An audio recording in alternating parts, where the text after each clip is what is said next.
welcome to the fifth season of Last Night Before the Jury podcast by City Designers. I am Süleyman and I will be moderating this season. We have been hosting industrial and product designers from different universities and levels all around the Turkey. From fourth season, we have been hosting design students all over the world. Additionally, Şevval will help moderate this episode. How are you, Şevval? Hello, I'm fine. I'm excited. Today we have a design student from Rwanda who is studying in METU in Turkey. Hello, Daniel. Welcome. Hi, I'm really honored to be here and I can't wait to have a great conversation with you guys and share experiences. So I'm really happy to be here. He's a design student and he will be our guest today. We are also happy to host you.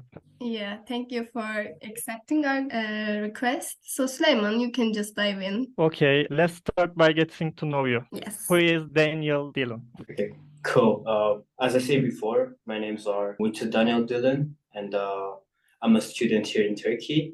I'm studying industrial design and I'm studying at the Middle East Technical University or ODTÜ as most people know. And besides being a student, I'm also an artist. I'm a professional artist and I've been doing it for quite some time. And my artist name is MDD. And I think that is pretty much all. And I'm coming from Rwanda and Rwanda is a country in the East Africa. And I live and I was born and raised there. Thank you. I'm just excited and I'm just wondering about how did you pick this country, specifically Turkey, to come here and study industrial design? Like, how did this story begin? Well, thank you so much for the question. It's quite crazy story, to be honest. Before coming here to Turkey to study industrial design, I was studying in China, Beijing Institute of Technology, BIT, and I was studying industrial design there. So we're talking about in 2020. Then COVID happened, so universities closed, and I was in Beijing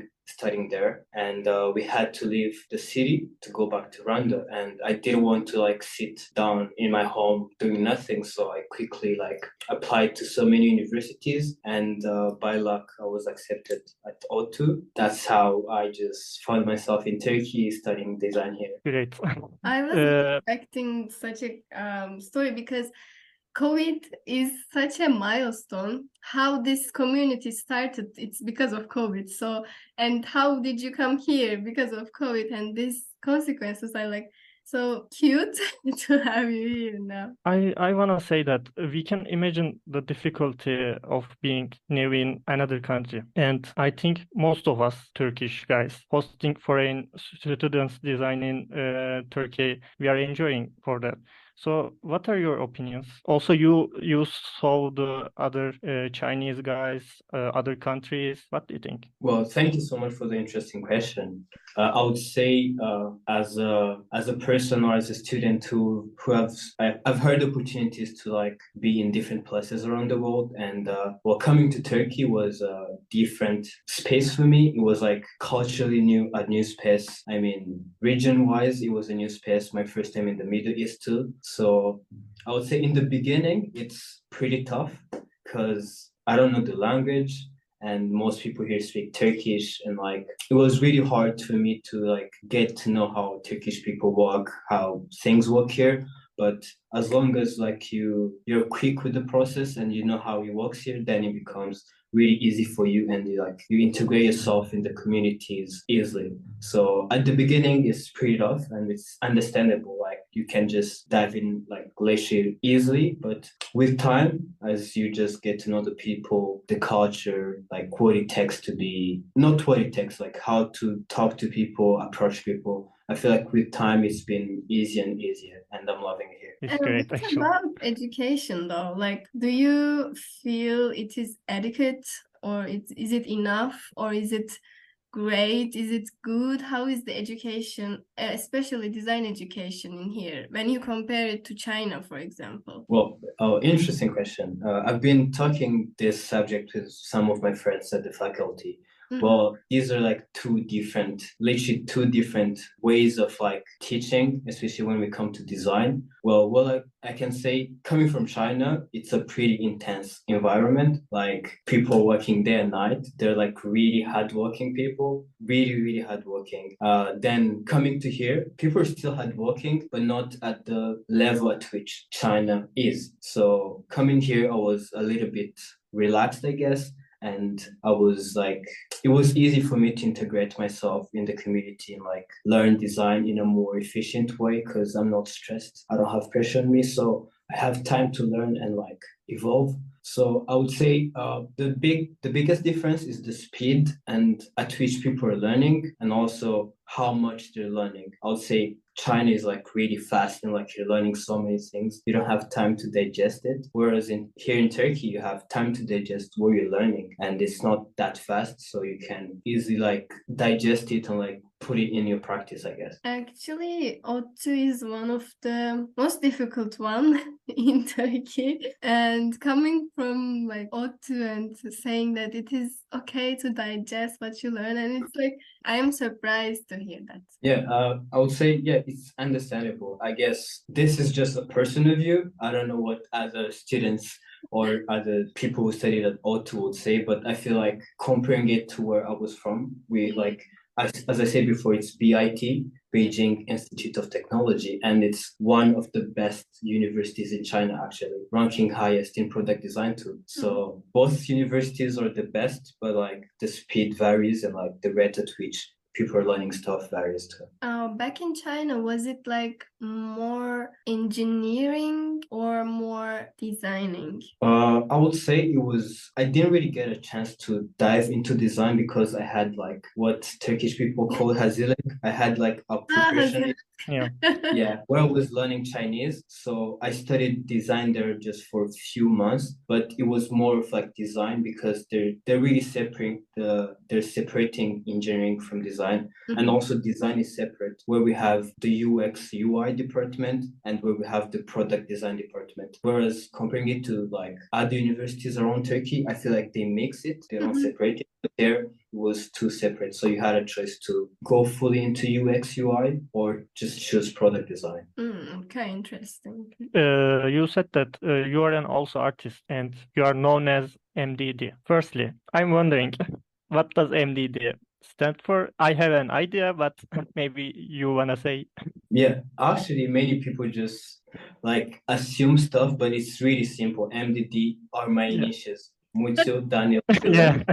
as simple as that. But many people really assume some other stuff, and I'm really open to that.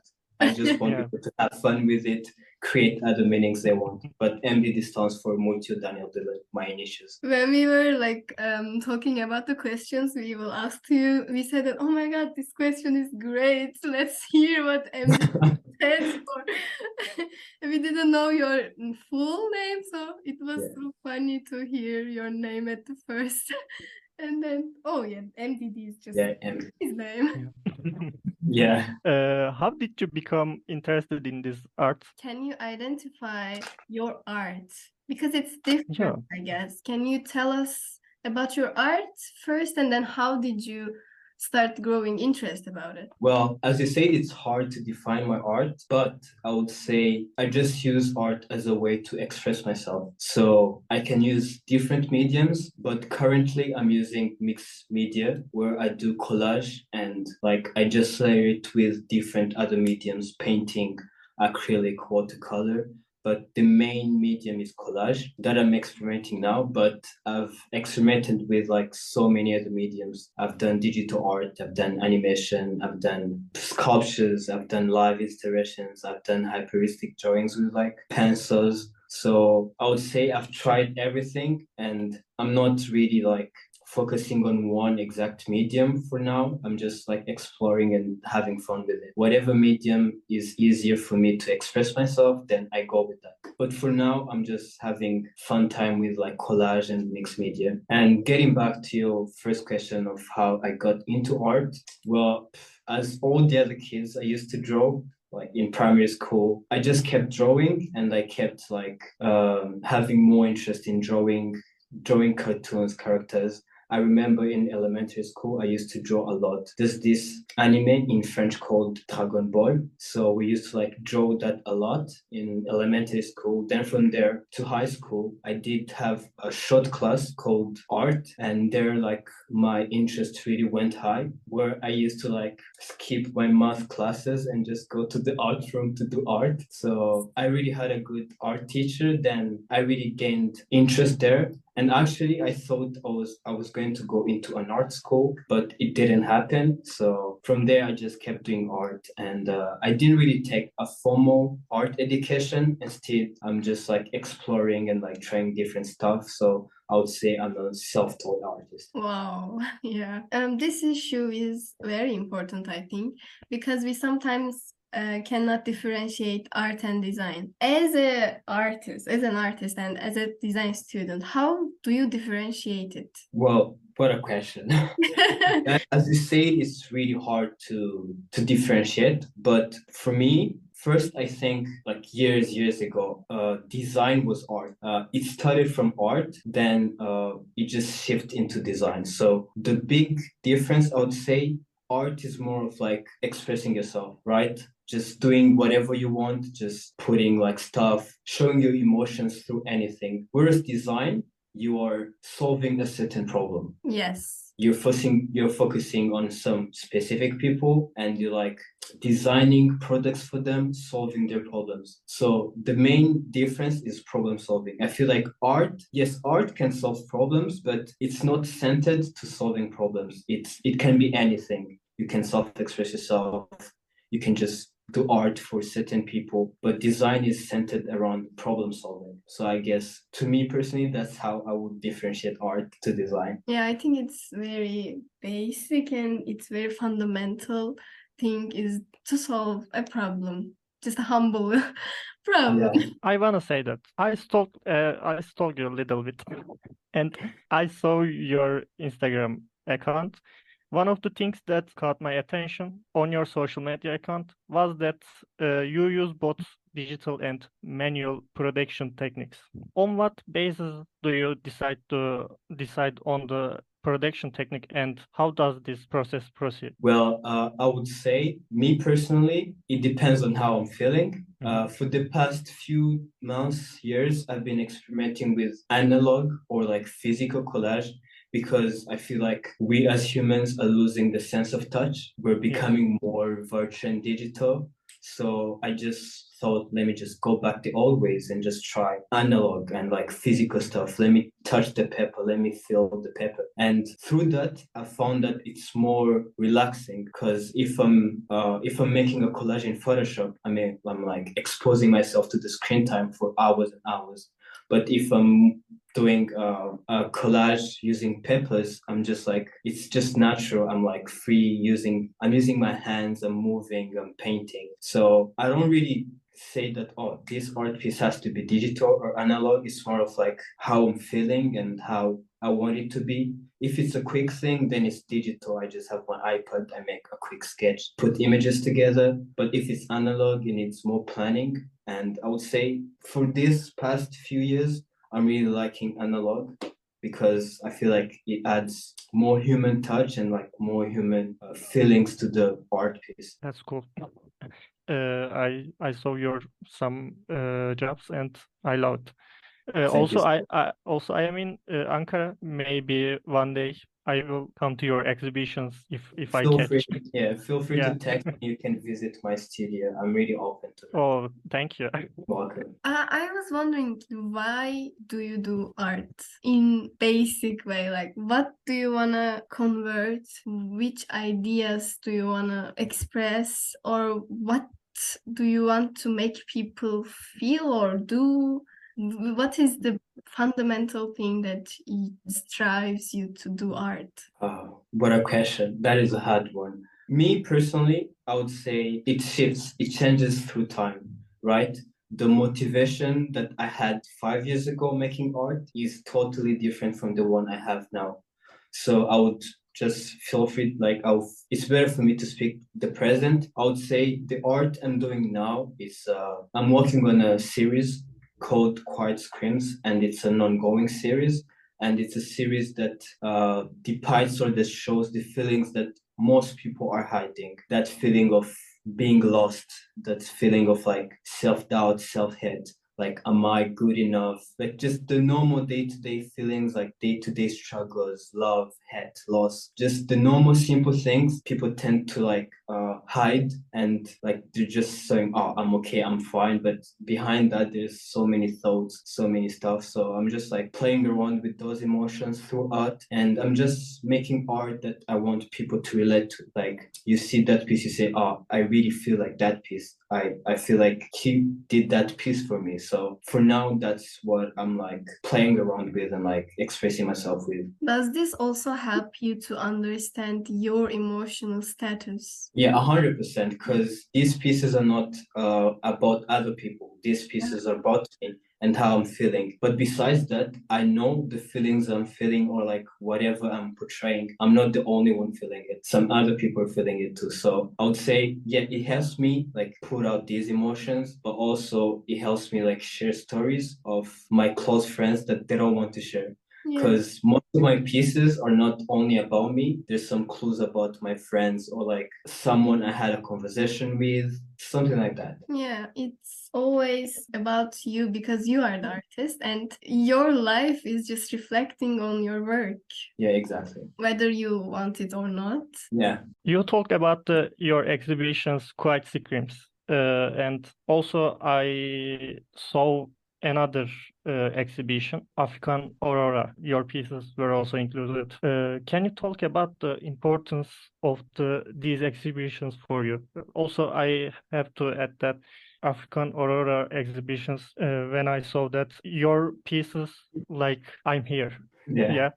So I just want to add that. Yeah, no worries. Exhibitions generally for artists, they're like the wow factors, I would say, because without exhibitions, then people don't know MDD or who MDD is, or if he exists, or like what he does. So I would say exhibitions play a really big role in artists' lives and like careers, and they're the ones that really push your art outside the boundaries. Like if I didn't do exhibitions, I'm just there in Rwanda, like stuck there. But with exhibitions, my art is all over the world. Like as you said, African Aurora that happened recently in South Korea. So my art was there, and I had an opportunity to visit the country too. So I feel like exhibitions push the work of artists to just like go outside the box and like outside the boundaries, and like that's how people know you, that's how you connect with people.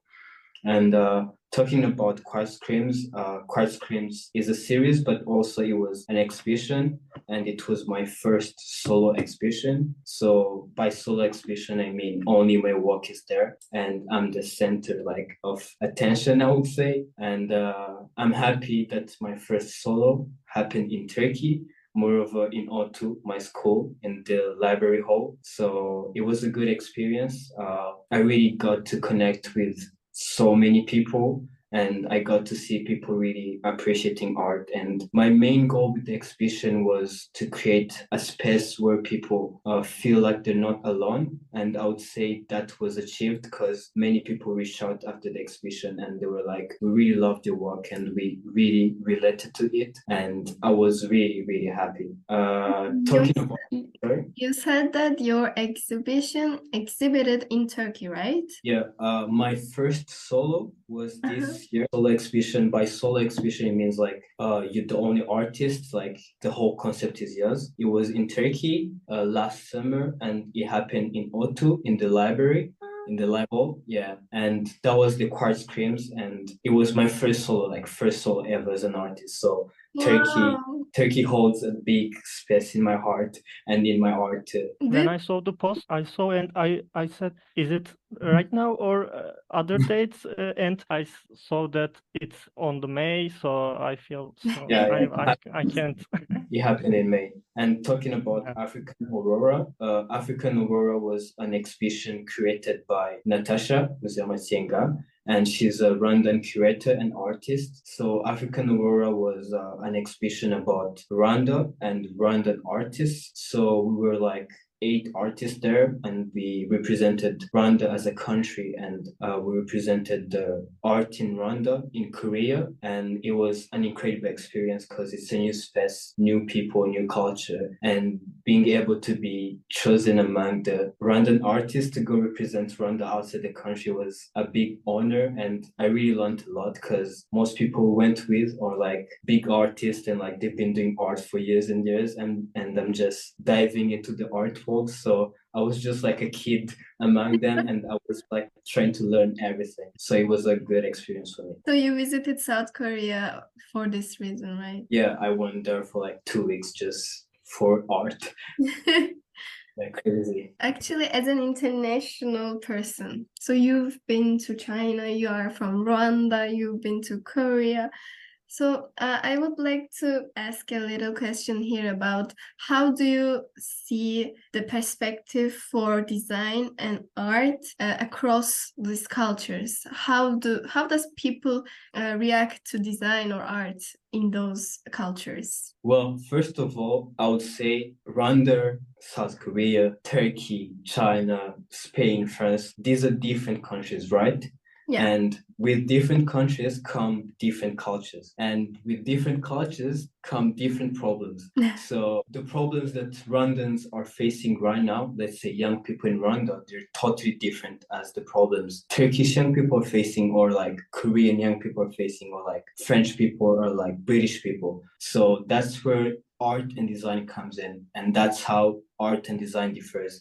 Because first, region-wise, it's like these are different continents, so different cultures. Every country is really culturally rich, I would say. So, and art and design is really influenced a lot by the culture of like where it's originating. So I feel like that's how the uniqueness of design and art comes in, because the designs you're seeing in Rwanda are totally different from the ones you'll be seeing in Turkey.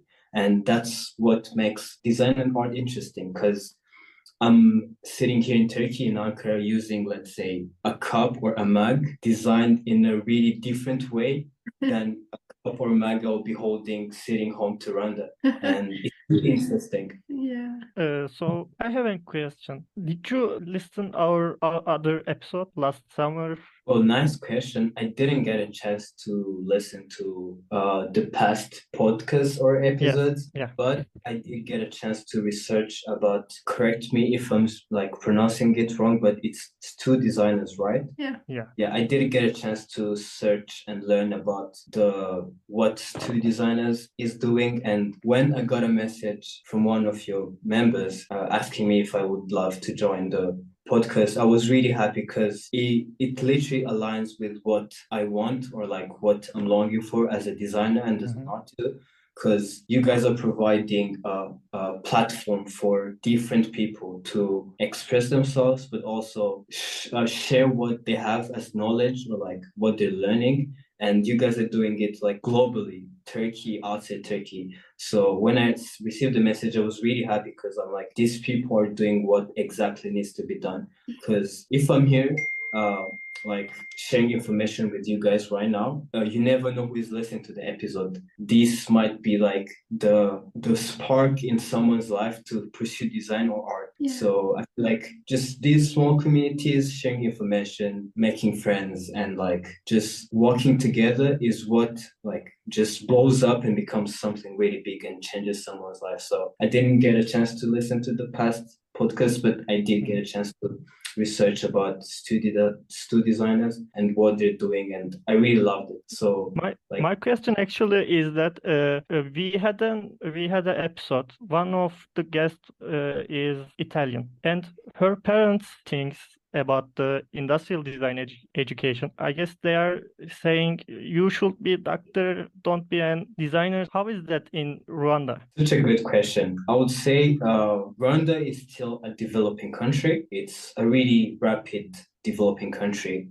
So I'm fortunate to grow up in a family that is open-minded, which is really rare to happen in Rwanda. So I would say it's still the same thing in Rwanda. All the parents are pushing their kids to learn medicine, because doctors are rich, doctors are saving people's lives, blah, blah, blah. So, I mean, all the parents want to push their sons and daughters to become like doctors and also architects for some reasons, I don't know, crazy enough. So I grew up, my parents knew I really love art, and they just kept telling them I will be an artist. There's nothing else I'm doing. But my mom kept pushing me to pursue architecture. Like, be an architect because you know how to draw. You can easily draw houses and like design houses. So they kept pushing me to study architecture. But I would agree with you, Suleiman. I would say the mindset of pushing the kids and like the young people to pursue medicine is still there, and some other like big industries, engineering, but I don't think it's right. Hopefully with time and as countries develop, that mindset will slowly change. Yeah. I agree with that. So in your home, it's unusual to study design, like in Turkey. Well, yeah, exactly. It's really unusual. First of all, product design or industrial design, it's something new, I Yeah. would say. And some people don't really have so much knowledge about it. Well, you find yourself using, let's say, a phone, you find yourself using a lamp, you find yourself sitting on a chair, but you don't know what really went into that. You don't know the person behind who designed it and who designed it so good for you to be using it comfortably. So people haven't realized that all these day-to-day objects we interact with actually are designed, and people do take their time to design them in a way that it's really easy for you to use them. So I would say, since people haven't like woken up and realized that, oh, these things can be designed, then that's why product design is still like a new concept or a new thing to them. And also, speaking to Rwanda, as I said before, it's a really developing country. I have hope that in the coming years, people would really like be awake and say, oh, we can invest in product design, and this is a good like area to invest in, because like we need products every day. We need to interact with physical products, not only physical products, but also digital product apps. So I feel like it's a matter of time, few years to come, then people will be like really awake. But for now, people still like, they haven't realized that product design actually exists, unfortunately. So hopefully we can change that. Yeah, and when you were in China, did you get the same reactions when you were in home or in Turkey? Like when you say, I'm studying industrial design, how were Actually, the reactions? the reaction is, I mean, you mean the reaction of like the people in China when I tell them I study product design? Yeah, do they know Well, about this profession? I was living in Beijing, and this is the capital city, so people are, I would say, somehow informed. And I was living in like university region, many universities, young people, like well-informed people. I would say, comparing it to Rwanda and Turkey, China is more like informed about product design, because the product design industry there is really big. Yeah. They produce crazy products. They're way above in technology. Like they're 10 years in front of everyone. So more like informed. Yeah. In Turkey, I would say for some reasons people are informed too. Like people know design, but they just consider it as design generally. They don't really see it as product design, but at least they're informed about design, which is really good. Then for Rwanda, it's not that good. People are not informed, but when you just explain it to them and like explain them how it works and what we design, what we actually do, then they're like, oh yeah, this is kind of. This So makes sense. Like when they makes hear sense. this makes sense, but this have to be done by a designer. Exactly. I wanna talk about your future plans. You're artist, you're an industrial designer, and your parents think you should be architecture. So, what is your future plan? Will you be architecture? For now, I would say I don't really have anything like planned on paper or something. I'm more of like living the moment and seeing where the moment takes me. But I would love to pursue art like more freely and more professionally, but not forgetting design too, because I'm a person who likes to help people. And if I can help people through design, I'll be really, really happy. So I'm looking forward to like learn more about design and develop my design skills to be able or to be in a position where I can design a product that can help certain people, like a certain user group. So I can say I'm going this path without path. I would say I really want to do art and also I want to pursue design. I feel like they're two different subjects, but somehow they come together. So maybe in 2 3 years to come, I'll be designing my own products, but I would love to be like freelancing. I'm not thinking of like working particularly for like a certain company.